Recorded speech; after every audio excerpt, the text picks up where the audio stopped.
Hey YouTubers, don't forget to subscribe and follow me on these social media platforms. Enjoy the video. Welcome back to another Dragon Ball Super discussion video, and I am not alone today. I am once again joined by the one, the only, the other half of the dynamic duo, MJ from MJTV. Man, why don't you say hello? Hello, Mr. RTR Productions. I see the name change.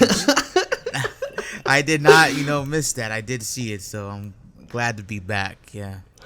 All right, man. All right. So today we're going to be talking about pretty quickly why I believe that Hit would be an amazing God of Destruction for Universe 6. And just to really recap this before I let you share your opinions on this, MJ, I want to just say Hit had the best character development of anybody introduced in all of Dragon Ball Super. Let me just break this down. The very first time we saw him, he was fighting in the Champa tournament. This guy was solely working for himself. That's why he wanted the cube, and that's why he kept reiterating the exact same question to the referee. Hey, are you sure I can't kill this person? Hey, are you sure I can't kill this person? It wasn't just to say, okay, this guy doesn't understand rules. Like, obviously, he's the most powerful person, or at least mortal in Universe 6, obviously doesn't understand rules, but he just feels like it's the easiest way to get things done. It's how he makes his money. It's how he does everything in his life.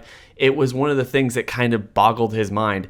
Then he fought Goku. Goku changed him. Something in him is like, okay, maybe it's fun fighting. These Saiyans actually push me to my limit. I get stronger, and maybe it's way more fun than I ever thought it was possible. So that way, he goes and fights Goku when Goku literally hires him to assassinate him, yet he wants to fight. He gets into fighting Goku, not really wanting to kill him, even though that was his job and that was his mission.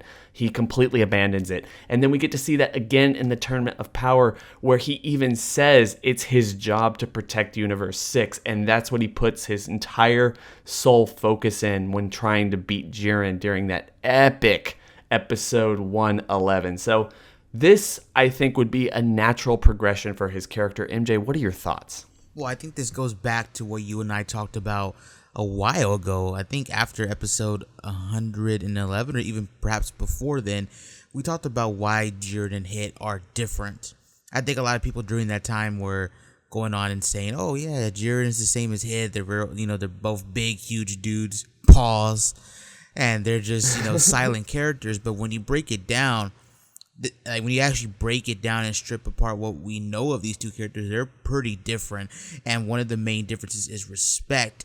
For the longest time in the Tournament of Power, towards the end, Jiren had no respect for anybody, not even his comrades, whereas Hit was somebody who had faith in his team and grew to like characters like Vegeta and Goku, to respect them, that they would keep getting up. And we kind of see that hinted when he fights Vegeta, even before Goku, where he's like walking away and Vegeta stands up and he has like a shocked look on his face, like, what? Okay, like we kind of see him admiring other characters and their power and how they are as people and stuff like that. And that was the major difference between Jiren and Hit. So seeing something like a character arc with Hit when it finally concluded in 111 with him trying to take down Jiren, I feel like a God of Destruction role would be kind of perfect for him. Literally, you just texted me to get on so we can record this, and I was like, what's the topic? And you told me, I'm like, hey, that's pretty perfect for his character, because one of the things is, if Super comes back, whether that be in a TV special, an anime, or a movie, whatever form of media, you wonder, like, what can they do with Hit, because he's a fan favorite. I think the next step that would not contradict his development or go against his development would be a God Destruction role, because like you mentioned, he is the protector of Universe 6. At least he sees himself as that, and he kind of doesn't really, he's fine with killing people if need be. So I feel like his role of being a protector, a God of Destruction, an overseer of Universe 6, and then having to do the work when it needs to be done, which is take out a planet or two, I feel like that would fit him nicely. I think that would be the next gradual progression for the Hit character. I mean, when you look at it in terms of gods and gods of destruction, at least how they're developed in the Dragon Ball Super universe, you had these gods of creation. As we saw, there's a progression there. There's a training method there with Zamasu that kind of upended everything that we knew about Dragon Ball gods. I mean, the idea that they were born from trees and they looked over various galaxies and all this other stuff that was shown through all the guidebooks and even the filler from Dragon Ball Z. they kind of said, okay, well, that's all out the window. They're actually picked to apprentice over the god of the god of creation, and all the other stuff that they did with Zamasu.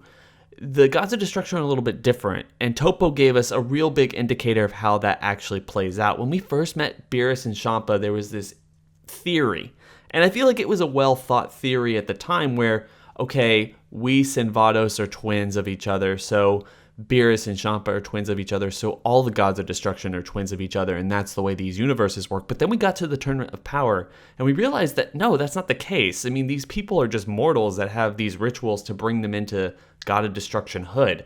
And the gods of destruction are definitely creatures that go around, or their job is to go around and take out people that threaten the mortal level of that universe. You know, he needs to keep it all in balance. And as you said, a natural progression for Hit's character is to be that protector, is to be the person who wants to stay in Universe 6. The first time we meet him, he wants to leave. You know, I've been here for 1,000 years. I'm completely tired of this universe. I want nothing to do with it. There's no absolute challenge in this universe. I'm done.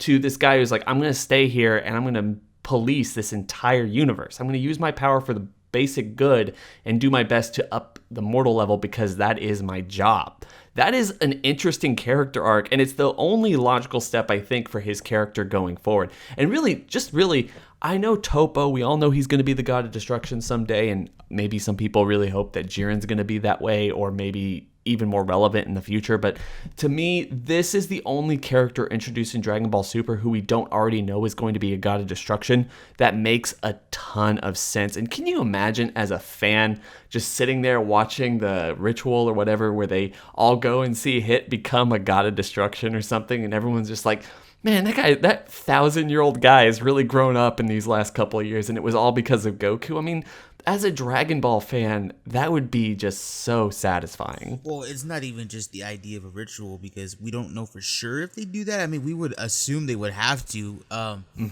But I think just the idea of Goku and Vegeta coming across Vados and Champa again, and this time we see like Hit with them, just, you know, like next to them, and we kind of get some dialogue of like, oh, Hit, like, what are you doing here? And then they explain that he's actually, you know, training to become the next god of destruction. I think that right there in itself would be a bombshell, because I think we did a video a long time ago, right, about what if Vados had trained Hit and like how much of a threat he would be, like with Hakai energy with the time skip, like just how crazy that would be.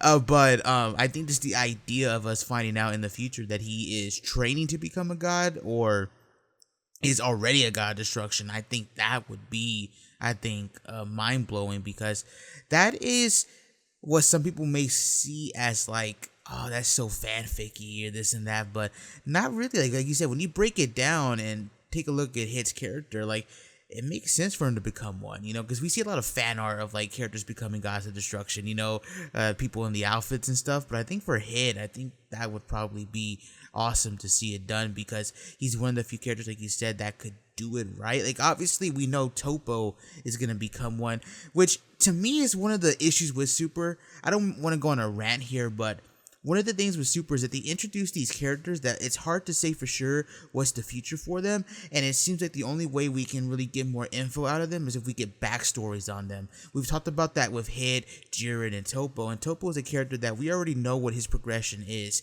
We already know that he's set to become a god of destruction. What else is there really for him to do, like if they were to do a special on Topo or a movie on Topo? Because I think the idea is more interesting to see how Topo brought together the Pride Troopers. Like, what threat was there, like in an Avenger-esque MCU film, you know, where all of them come together and put on the suits, you know, and team up. I think that's more interesting, and that's one of the issues with Super, where a lot of these characters that are introduced, there's really nothing for them going forward. It's more so what was their backstory like. And with Hit, he's an actual character that we can see step into the role of becoming a god of destruction, which is pushing the story forward. Yeah, in fact, with Hit, I think it's way more interesting to know where he's going versus where he's been. It's so crazy to think that way, because this guy's been alive for 1,000 years. This guy is the scourge of his universe, the namesake. Everyone knows that he's a legendary hitman assassin, and yet it's not that interesting. I mean, he even says this first fight with Goku, I've never had anyone push me this hard. And so that's not really an interesting story just to jump off. Like, this guy has just had an easy 1,000 years just collecting money, taking out everyone. But this progression, even though he hasn't been the main focus of the series, where he can go and be this assassin to the person who's literally protecting, staying in Universe 6, and even wanting to do the best he can for the mortal level because they're so low.